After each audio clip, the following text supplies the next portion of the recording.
Go. Audio Jungle.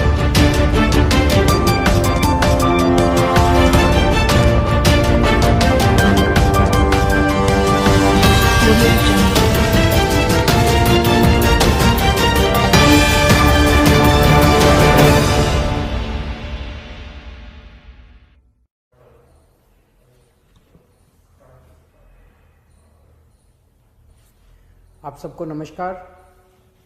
Delhi में corona की स्थिति के मद्देनज़र कुछ अहम निर्णय लिए गए हैं। पहला तो ये कि कुछ दिन पहले, कुछ हफ्ते पहले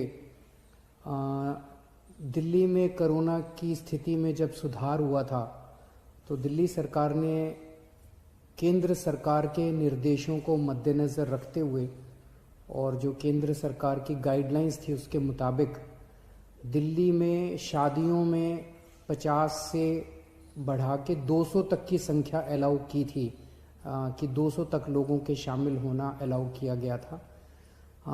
उस ऑर्डर को विड्रॉ करने के लिए आज निर्णय लिया गया है कि 200 से वापस 50 लोगों को, शादियों में केवल 200 से 50 लोग अलाउड होंगे। और ये निर्णय मैंने एलजी साहब की अप्रूवल के लिए अभी सुबह सुबह भेजा है। मैं उम्मीद करता हूँ कि उनकी जल्दी अप्रूवल आ जाएगी। दूसरा, हमने देखा कि कुछ बाज़ारों में दिवाली के समय काफ़ी ज़्यादा ना तो लोग मास्क पहन रहे थे, ना सोशल डिस्टेंसिंग कर रहे थे, जिसकी वजह से कोरोना बहुत ज़्यादा फैला। तो एक प्रस्ताव केंद्र सरकार को भेजा जा रहा है कि केंद्र सरकार ने पिछली बार जो गाइडलाइंस जारी किए थे उसमें उन्होंने कहा था कि कोई भी राज्य सरकार अगर किसी भी लोकल लेवल पे, छोटे लेवल पे भी अगर कहीं कोई लॉकडाउन लगाना चाहती है तो उसे केंद्र सरकार की परमिशन लेनी पड़ेगी। तो एक जनरल प्रस्ताव केंद्र सरकार की अप्रूवल के लिए भेजा जा रहा है कि अगर कहीं पे, अब दिवाली ख़त्म हो गई है, हम उम्मीद करते हैं कि बाज़ारों के अंदर जो इतनी ज़्यादा भीड़ थी वो भीड़ कम हो जाएगी और हमें ज़रूरत नहीं पड़ेगी। लेकिन अगर ज़रूरत पड़े और सारी कोशिशों के बावजूद भी अगर किसी बाज़ार में हम देखते हैं कि सोशल डिस्टेंसिंग और मास्क का पालन नहीं किया जा रहा और वो एरिया एक तरह से लोकल कोरोना हॉटस्पॉट बन सकता है, तो उस वहाँ पे बाज़ार को कुछ दिनों के लिए एहतियात के तौर पे बंद करने की इजाज़त दिल्ली सरकार को दी जाए। ऐसा प्रस्ताव अभी केंद्र सरकार को भेजा जा रहा है। इसके लिए भी मैंने एलजी साहब की परमिशन के लिए अभी लिख दिया है। हम सब लोग, आप देख रहे हैं कि किस तरह से सारी सरकारें मिलके कोरोना की स्थिति को काबू करने की कोशिश कर रही हैं। केंद्र सरकार का मैं ख़ास तौर से शुक्रिया अदा करता हूं कि इस कठिन परिस्थिति में केंद्र सरकार ने दिल्ली वालों की मदद की है। और सबसे बड़ी मदद है कि जो उन्होंने 750 आईसीयू बेड्स और जल्द से जल्द बढ़ाने का उन्होंने आश्वासन दिया है।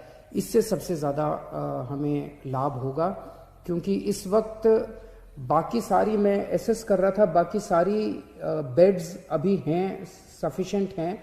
कुछ अस्पतालों में, जो सबसे बड़े बड़े प्राइवेट अस्पताल हैं, उन अस्पतालों को छोड़ दे तो अन्य कई सारे सरकारी अस्पतालों में भी हैं और कई सारे प्राइवेट अस्पतालों में भी बेड्स की स्थिति ठीक ठाक है। लेकिन आईसीयू बेड्स कम होते जा रहे थे, आईसीयू बेड्स की संख्या लगातार कम होती जा रही थी। और मैं इसके लिए केंद्र सरकार ने आगे बढ़ के मैंने एक हफ्ते पहले चिट्ठी भी लिखी थी केंद्र सरकार को कि हमें तुरंत आईसीयू बेड्स चाहिए, और केंद्र सरकार ने इसको सकारात्मक तौर पे हमारे को वो किया। इसके लिए मैं पर्टिकुलरली शुक्रिया अदा करता हूँ।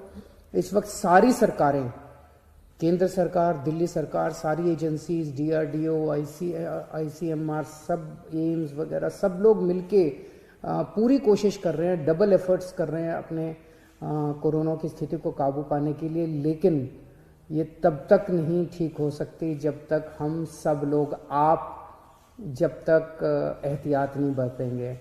मेरी आपसे हाथ जोड़ के विनती है कि आप ये कोई किसी और के लिए नहीं मांग रहे, आप ही के लिए, आप ही के स्वास्थ्य के लिए, आपकी ज़िंदगी के लिए, आपके परिवार के लिए आपसे अपील कर रहे हैं कि मास्क ज़रूर ज़रूर ज़रूर पहनिए, सोशल डिस्टेंसिंग का पालन ज़रूर ज़रूर कीजिए। कई लोगों को लगता है मुझे तो नहीं होगा, पड़ोसी को हुआ मुझे नहीं होगा। ये किसी को नहीं देखता कोरोना, ना गरीब को देखता, ना अमीर को देखता, ना इसको देखता, ना उसको देखता। किसी को भी कभी भी हो सकता है, और अगर बिगड़ जाए तो खतरनाक हो सकता है।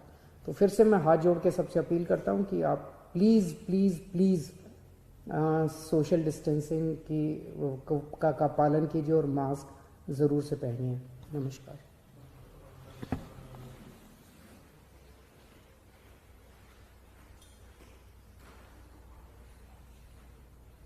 ਤੁਹਾਨੂੰ ਸਾਡੇ ਖਬਰਾਂ ਕਿਹੋ ਜਿਹੀਆਂ ਲੱਗਦੀਆਂ ਨੇ, ਇਸ ਨੂੰ ਕਮੈਂਟ ਕਰਕੇ ਜ਼ਰੂਰ ਦੱਸੋ ਅਤੇ ਸੰਸਾਰ ਦੀਆਂ ਵੱਡੀਆਂ ਖਬਰਾਂ ਨਾਲ ਜੁੜੇ ਰਹਿਣ ਲਈ ਸਾਡੇ NCB ਚੈਨਲ ਨੂੰ ਲਾਈਕ ਕਰੋ, ਸਬਸਕ੍ਰਾਈਬ ਕਰੋ ਅਤੇ ਬੈਲ ਆਈਕਨ ਦਬਾਉਣਾ ਨਾ ਭੁੱਲੋ।